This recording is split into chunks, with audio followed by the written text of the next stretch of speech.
Praise the Lord. இன்றைக்கான வசனம், நாங்கள் பைத்தியம் கொண்டவர்கள் என்றால் தேவனுக்காக அப்படி இருக்கும், தெளிந்த புத்தி உள்ளவர்கள் என்றால் உங்களுக்காக அப்படி இருக்கும்னு இங்கே பவுல் சொல்றார். ஏன் பைத்தியம் கொண்டவர்கள், தேவனுக்காக பைத்தியம் கொண்டவர்கள் அப்படிங்கிறது மக்களுடைய பார்வையில் இருக்கு. இன்னைக்கு கிறிஸ்தவர்களே இயேசுவை குறித்து மற்றவர்கள் பேசும்போது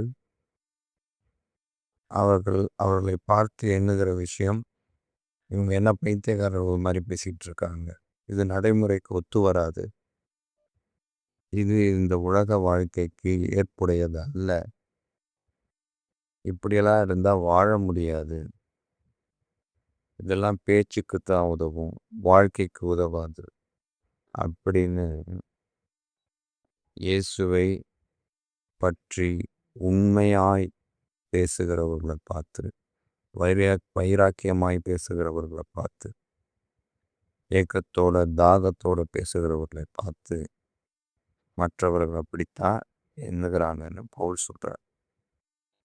ஒருவேளை அது சரிதான், சரியானபடி தான் பேசுகிறாங்க, இதுதான் சரியான விஷயம், இதுதான் சரியான காரியம், இதுதான் ஏற்றது, மற்றவர்களெல்லாம் சரி கிடையாது அப்படின்னு நீங்கள் புரிந்து தான் அவங்க பேசுகிறாங்கன்னு நீங்கள் தெரிந்து கொண்டா அது உங்களுக்கு பயனுள்ளதாக இருக்கும் அப்படின்னு நீங்கள் சொல்கிறார்.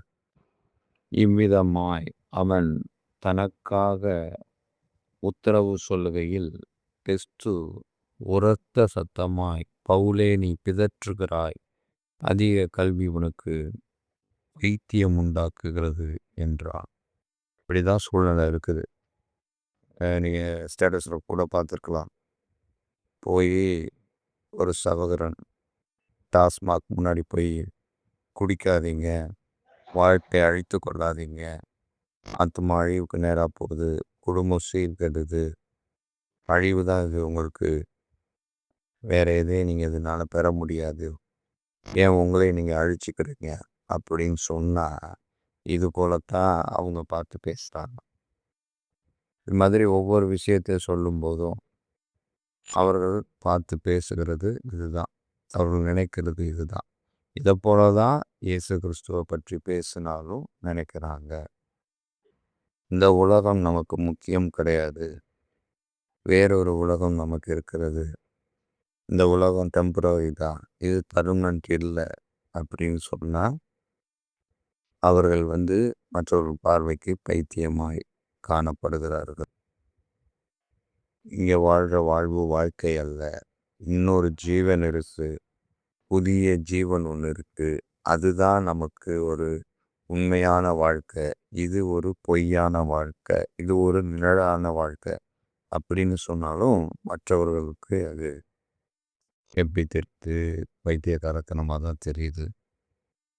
இந்த உலக மக்கள் அனைவருக்குமே இயேசு கிறிஸ்து ஒருத்தர் தான் நியாய தீர்ப்பு கொடுப்பார், வேற யாரும் நியாய தீர்ப்பு கொடுக்க முடியாது.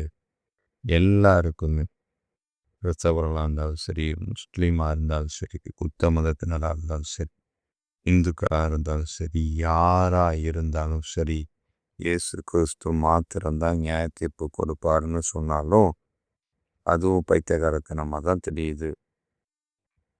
பண்டிகைகள் முக்கியம் கிடையாது, நீங்கள் பண்டிகைகளை முக்கியப்படுத்தாதீங்க, வார்த்தைகளை கை கொள்ளுங்க, ஆண்டவர் எழுதி கொடுத்துருக்கிற வார்த்தைகளை கை கொள்ளுங்க, ஆண்டவர் எப்படி பண்டிகையை அனுசரிக்கணும்னு சொல்லியிருக்க, கை கொள்ளணுன்றத சொல்லியிருக்கிறார், அதுபடி நீங்கள் என்ன பண்ணுங்க, அதை முக்கியப்படுத்துங்க, வார்த்தையை கை கொள்ளுங்க.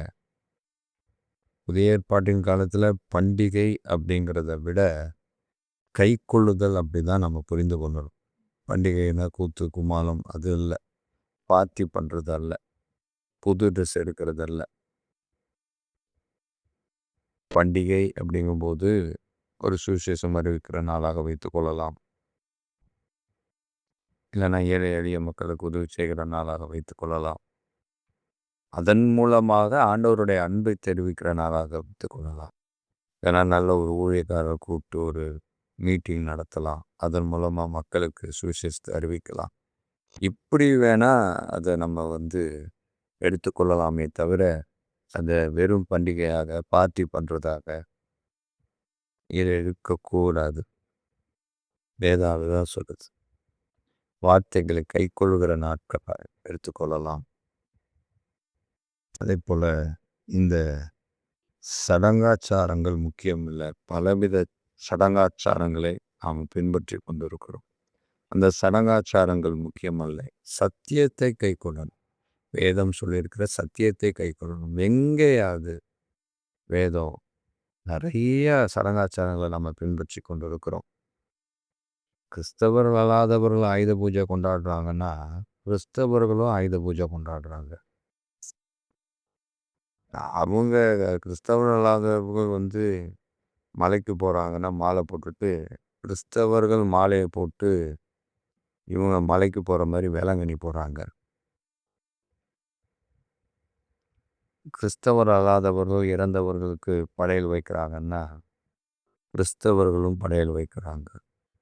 இப்படி அடுக்கி கொண்டே போகலாம். பலவித சடங்காச்சாரங்கள்.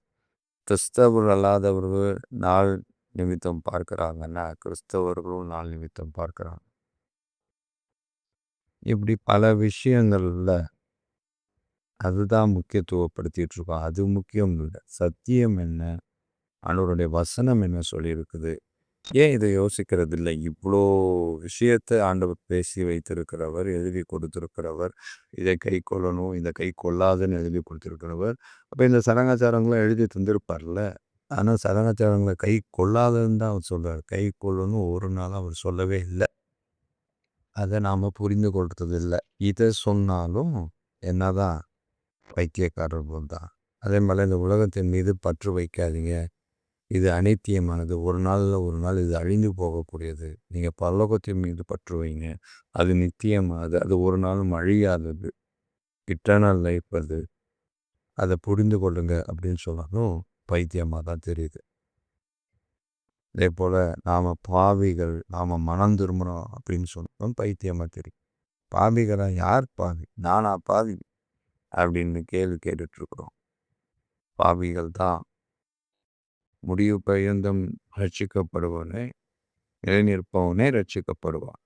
முடிவு பரியந்தம் நிலை நின்னாதான் அவன் ரட்சிக்கப்பட முடியும். அதனால் நான் பெரிய பரிசுத்தமான், நீதிமான் அப்படிலாம் இங்கே சொல்லிகிட்டு இருக்க முடியாது. கர்த்தருடைய கிருபையினால் நாம் பாவம் வர கழுவப்பட்டு வேணால் பரிசுத்தவான்களாக மாற்றப்பட்டு கொண்டு இருக்கிறோம். பட் இது ப்ராசஸ். இது உடனே இப்போ முடிகிற விஷயம் அல்ல. முடிவு பரியந்தம் நினச்சிருக்கணும். அப்போ தான் நாம் மீட்கப்பட முடியும், ரட்சிக்கப்பட முடியும். இப்படி பல விஷயங்களை சொல்லும்போது, ஒருவன் தன்னை தான் வெறுத்து தன் சிலுவையை எடுத்துக்கொண்டு என்னை பின்பற்ற கடவன் ஆண்டவர் சொன்னார்னு சொன்னார். பைத்தியமாக தெரியுது. அதுதான் வசனமே சொல்லுது. சிலுவை பற்றின உபதேசம் கெட்டு போகிறவர்களுக்கு பைத்தியமாக இருக்குது. நம்மை போன்ற மக்களுக்கு அது தேவ பலனாக இருக்கிறது. இப்போ அது ஒருவேளை உங்களுக்கு பலனாக இருந்துச்சு அப்படின்னா, நீங்கள் ஆண்டவரோட பிள்ளைகளாக இருக்கிறீங்கன்னு அர்த்தம். ஒருவேளை அது உங்களுக்கு பைத்தியமாக தெரிஞ்சிச்சுன்னா, நீங்கள் இன்னும் ஆண்டவர் பக்கத்திலே பார்க்கலான்னு அர்த்தம். எந்த இடத்துல இருக்கும்? காதுள்ளவர்கள் கேட்க கடவர்கள். ஆமென்.